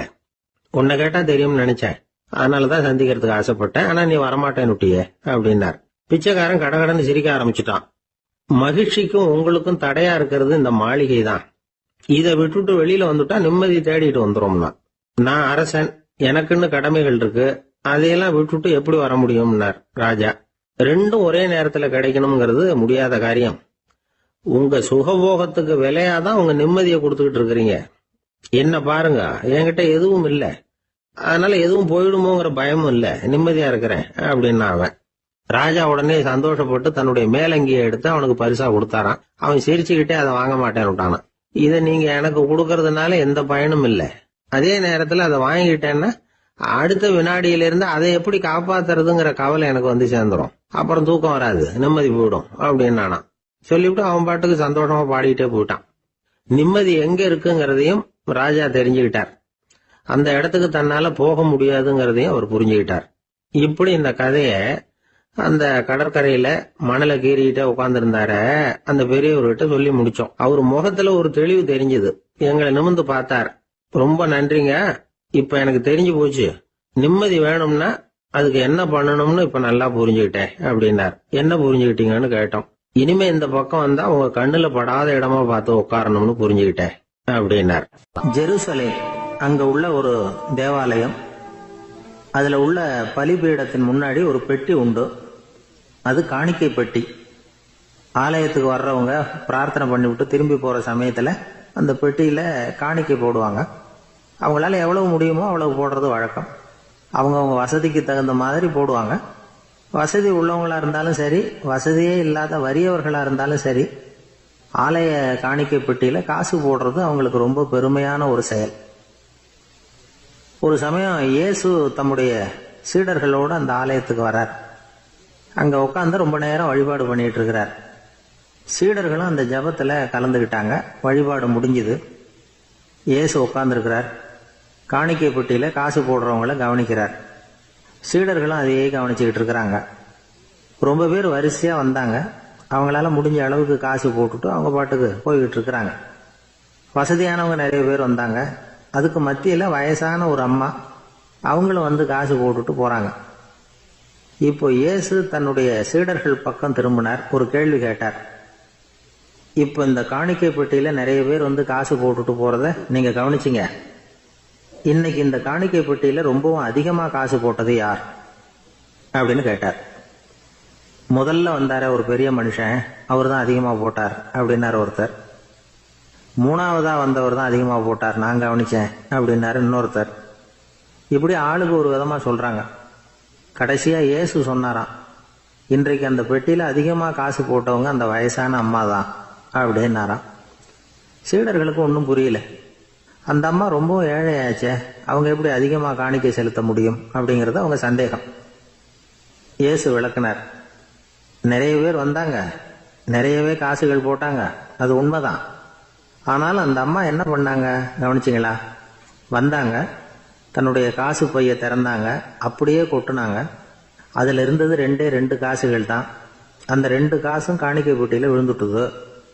மற்றவங்கள்லாம் தங்கள்கிட்ட இருந்த செல்வத்தின் ஒரு சிறு பகுதியை எடுத்து பெட்டியில் போட்டாங்க. ஆனால் இந்த அம்மா தன்கிட்ட என்ன இருந்ததோ அதை அப்படியே போட்டுட்டாங்க.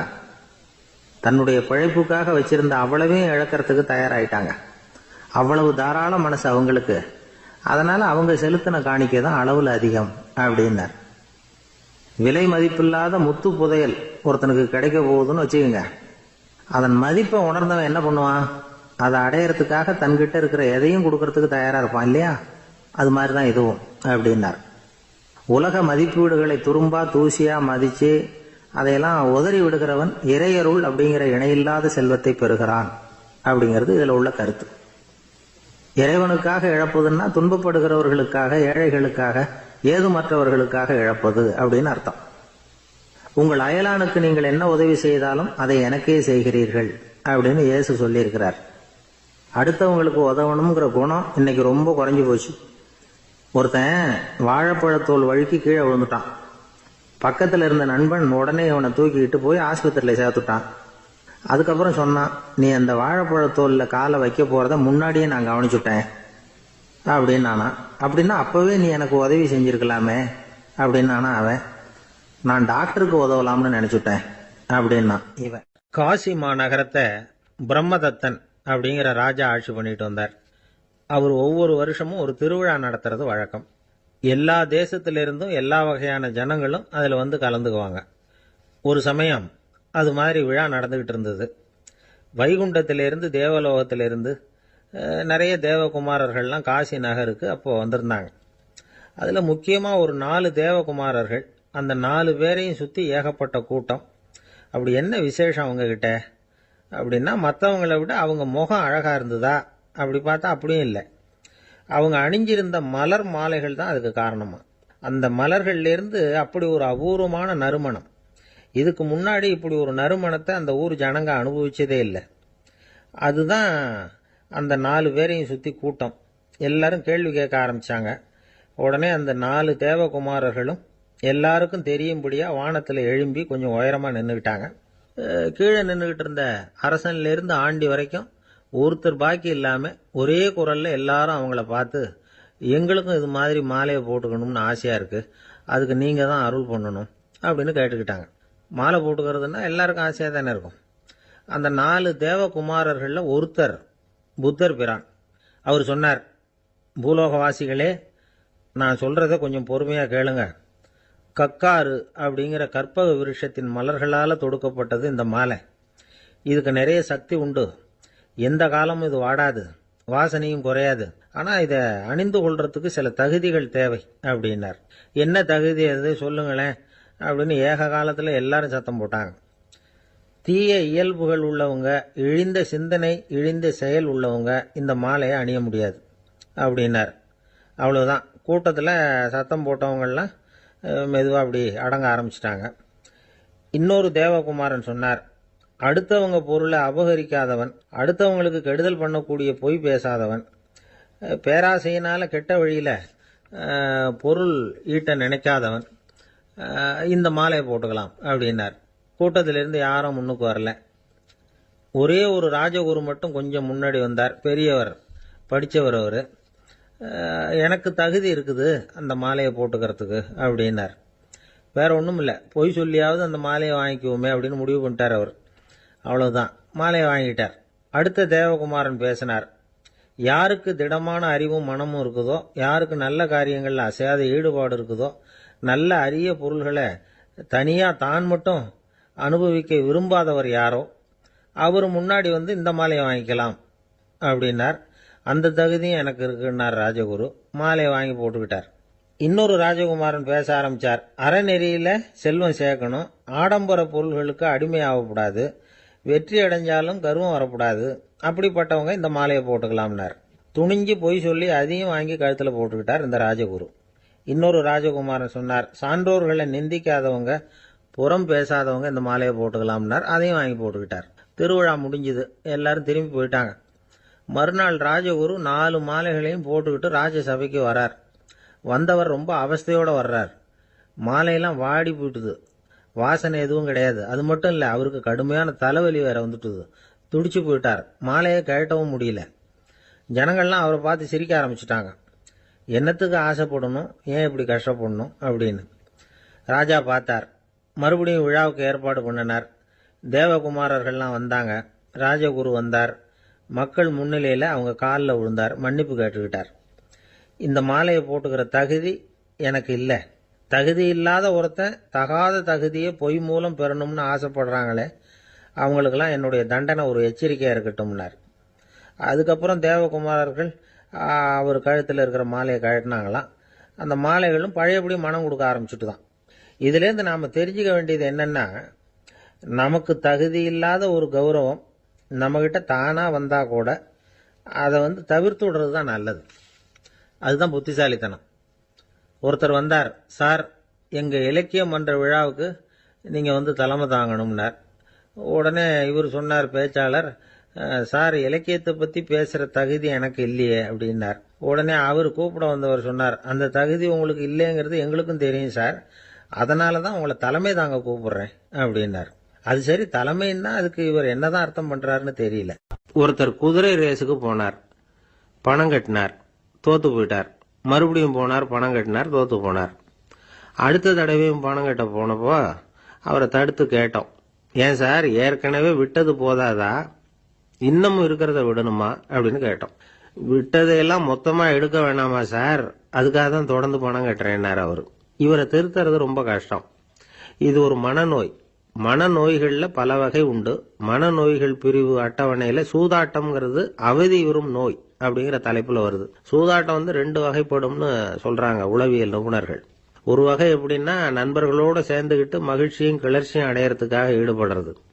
பிரச்சனைகளை தீர்க்கறதுல ஒரு ஆர்வம், கேளிக்கைக்காக கொஞ்சம் விட்டு பிடிக்கிறது அப்படிங்கிற மனுஷனுடைய அடி மனசுல உள்ள விபரீத பிணைய சுபாவம், இதெல்லாம் அதுக்கு காரணம். இன்னொரு வகை எப்படின்னா, சூதாட்டத்தில் ஈடுபட்டு ஒரு கட்டாய நிலைமைக்கு ஆளாயிடுறது. ஈடுபடு அப்படின்னு மனசு ஒரு வெறித்தன்மையை தூண்டிக்கிட்டே இருக்கும். இப்படிப்பட்டவங்களுக்கு நாம தோத்துக்கிட்டு இருக்கோம்ங்கிறது தெரியும், நாம ஜெயிக்கிறதுக்கான சந்தர்ப்பம் இல்லைங்கிறதும் தெரியும். இதனால நமக்கும் கஷ்டம், நம்ம சுத்தி இருக்கிறவங்களுக்கும் கஷ்டங்கிறதும் புரியும். அப்படி இருந்தும் சூதாடுவாங்க. இதுக்கு காரணம் சூதாடியின் பகற்கனவு அப்படிங்கிறாங்க நிபுணர்கள். இந்த நிலைமைக்கு கட்டாய சூதாட்டம் அல்லது நிர்பந்த சூதாட்டம் அப்படின்னு பேர் வச்சிருக்கிறாங்க. இப்படிப்பட்ட ஆசாமி இருக்கிறது பூரா விட்டுருவான், கடன் வாங்குவான், திருடுவான், இருந்தாலும் என்னைக்காவது ஒரு நாள் ஜெயிச்சிருவேன் அப்படின்னு சொல்லிக்கிட்டே இருப்பான். விட்டதை எடுத்துருவேங்கிற ஒரு நம்பிக்கை சுடர் அவனுக்குள்ள எரிஞ்சுக்கிட்டே இருக்கும். இவனை மனநோயாளி அப்படின்னு சொல்லிட முடியாதான். என்ன காரணம்னா, இது மாதிரி ஆளுங்க கிட்ட மன போராட்டமோ கவலையோ பதட்டமோ இருக்கிறது இல்ல. சில விசேஷமான குணங்கள் இவங்க கிட்ட உண்டு. எதிர்ப்பு உணர்ச்சி, சிறுபிள்ளைத்தனம், சட்ட திட்டங்களையும் சம்பிரதாயங்களையும் உட தெரியாத மனப்போக்கு, பொறுப்பில்லாத தன்மை, நெறி தவறி நடக்கிறது எல்லாம் இவங்க கிட்ட உண்டு. ஆனா வெளிப்பார்வைக்கு ரொம்ப சிநேகமா இருப்பாங்க, அன்பா இருப்பாங்க. அப்படி இருக்கிறதாக காட்டிக்குவாங்க. ஆதாயம், சுயலாபம் இதெல்லாம் கருதி தான் பழகுவாங்க. இவங்க கேட்கறப்ப நாம பணம் கொடுக்கலன்னு வச்சுக்கோங்க, நம்மளை கை விட்டுருவாங்க. நம்ம மேல அபாண்டமா பழி சுமத்துறது கூட தயங்க மாட்டாங்க. தங்களுடைய சூதாட்ட நடவடிக்கைகளுக்கு சாதகமான காரணங்களை சொல்லிட்டு இருப்பாங்க. நீ வேணும்னா பாரு, ஒரே நாள்ல நான் இழந்ததையெல்லாம் மீட்டு லட்சாதிபதி ஆறனா இல்லையா பாரு அப்படிம்பாங்க. தோத்து போறத ஒரு படிப்பினையா இவங்க எடுத்துக்கிறதே இல்லை. தோத்து போறதுலேயே இவங்களுக்கு ஒரு அலாதியான சுகம். தனக்குத்தானே துன்பத்தை வரவழைச்சிக்கிட்டு இன்பம் அடையிறதுக்கு தன்வதை சுகம் அப்படின்னு பேர். இவங்கெல்லாம் அந்த ரகம். சில பேர் எப்படி தெரியுமா, மந்திர எண்ணங்களை வரவழைச்சிக்கிறது, சூதாடுறதுக்காக ஆபீஸ்ல கையாடல் பண்றது, அடுத்தவங்க கிட்ட இருந்து திருடுறது. இந்த மந்திர எண்ணம் தீவிரமாச்சுன்னா ஒரு மாதிரியா பேச ஆரம்பிச்சிருவாங்க. தோல்விதான் சார் வெற்றிக்கு முதல் படியும்பாங்க. தன்னால பகடக்காய்களையும் குதிரை ஓட்டிகளையும், அதாவது இந்த ஜாக்கிகள், அதெல்லாம் கட்டுப்படுத்த முடியுங்கிற பித்து நிலைக்கு இவங்கெல்லாம் தள்ளப்பட்டுருவாங்க. சில சூதாடிகள் ஆராய்ச்சி பார்த்ததுல என்ன தெரிய வந்தது தெரியுமா, அவங்கெல்லாம் குழந்தை பருவத்துல அன்புக்காக ஏங்கினவங்களாம், புறக்கணிக்கப்பட்டவங்களாம், உதவிகளை பெற முடியாதவங்க, இப்படிலாம் இருந்திருக்கிறாங்க. இவங்க வளர வளர மற்றவங்க சௌகரியம் பற்றி அக்கறை இல்லாதவங்களா ஆயிடுறாங்க. அதிர்ஷ்ட தேவதை தன்னோட இருக்கிறாங்க அப்படிங்கிற அசையாத நம்பிக்கை இவங்களுக்கு. இவங்களை திருத்துறது ரொம்ப கஷ்டம். அதனால பந்தயம், சூதாட்டம் இது மாதிரியான விஷயங்களை விட்டு விலகியே இருக்கிறது தான் நமக்கு நல்லது.